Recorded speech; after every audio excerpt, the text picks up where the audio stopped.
চট্টগ্রামের ঐতিহ্যবাহী কালাভুনা রান্নার একেবারে সহজ এবং সেরা একটি রেসিপি আজকে আপনাদের সাথে শেয়ার করব। এভাবে কালাভুনা রান্না করলে চট্টগ্রামের অথেন্টিক কালাভুনার স্বাদটাই আপনারা পাবেন। আর এই রান্নাটা করতে একেবারে কম সময় লাগবে, আর হাতের কাছে থাকা সব উপকরণ দিয়ে আপনারা ঝটপট করে এভাবে কালাভুনাটা রান্না করতে পারবেন। এর জন্য শুরুতেই আমি 3 কেজি পরিমাণে মাংস নিয়েছি। হাড্ডি চর্বি সহ মাংস নিতে হবে, এতে করে কিন্তু রান্নার স্বাদটা অনেকটাই বেড়ে যাবে।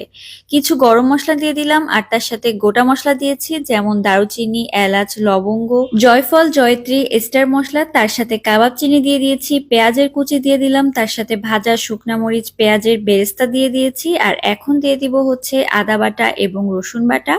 রসুন বাটা থেকে ডাবল দিতে হবে আদা বাটা। আর এখন দিয়ে দিচ্ছি শুকনা মরিচের গুঁড়া। মরিচের গুঁড়াটা আপনারা আপনাদের পছন্দ মতো দিবেন। ঝাল বেশি খেতে চাইলে মরিচের গুঁড়া পরিমাণটা একটু বাড়িয়ে দিবেন। আর এখন দিয়ে দিচ্ছি হলুদের গুঁড়া 2 টেবিল চামচের মতো। দিয়ে দিচ্ছি ধনিয়ার গুঁড়া প্রায় 4 টেবিল চামচের মতো। আর তার সাথে দিয়ে দিচ্ছি কয়েকটা তেজপাতা এবং স্বাদ মতো লবণ। লবণটা আপনারা আপনাদের স্বাদ মতো দিবেন।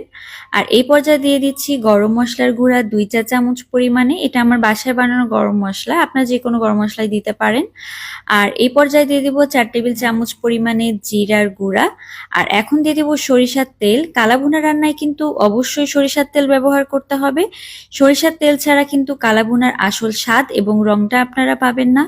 আর এই পর্যায়ে খুব ভালোভাবে মেখে নিতে হবে হাতের সাহায্যে, একদম কচলে কচলে। আর এভাবে মেখে কিন্তু 40 থেকে 45 মিনিটের জন্য রেখে দিতে পারেন। তবে হাতে সময় যদি একেবারেই না থাকে, সেক্ষেত্রে আপনারা তাড়াতাড়ি করে এভাবে মেখে রান্নাটা বসিয়ে দিতে পারেন, তাহলেও হবে। চুলার জালটা অন করে দিয়ে এখন প্রথমে কষিয়ে নেওয়ার পালা। আর কোনো ধরনের পানি ছাড়াই কিন্তু মাংসটাকে ভালো করে কষিয়ে নিতে হবে এবং অপেক্ষা করতে হবে যতক্ষণ পর্যন্ত এখান থেকে পানিটা ছেড়ে দেয়। এবং এই পানি দিয়ে মাংসটা সেদ্ধ হয় নাকি এটা আপনারা লক্ষ্য রাখবেন। যদি না হয় সেক্ষেত্রে শেষের দিকে একটুখানি গরম পানি দিয়ে সেদ্ধ করে নিতে হবে। যতক্ষণ পর্যন্ত উপরে তেলটা ভেসে নিচের দিকে লেগে না আসে ততক্ষণ পর্যন্ত কষিয়ে নেওয়ার পরে এখানে আমি এখন মাংস সেদ্ধ হওয়ার জন্য পানি দিয়েছি। খুব বেশি একটা পানি দিইনি, জাস্ট অল্প পরিমাণে পানি দিয়েছি। আর পানি দিয়ে ঢাকনা দিয়ে এটাকে সেদ্ধ করে নিতে হবে। যখন মোটামুটি 70 ভাগের মতো সেদ্ধ হয়ে যাবে তখন ঢাকনাটা উঠিয়ে নিয়ে কিন্তু এই যে এক্সট্রা পানিটা আছে এটাকে শুকিয়ে নিতে হবে।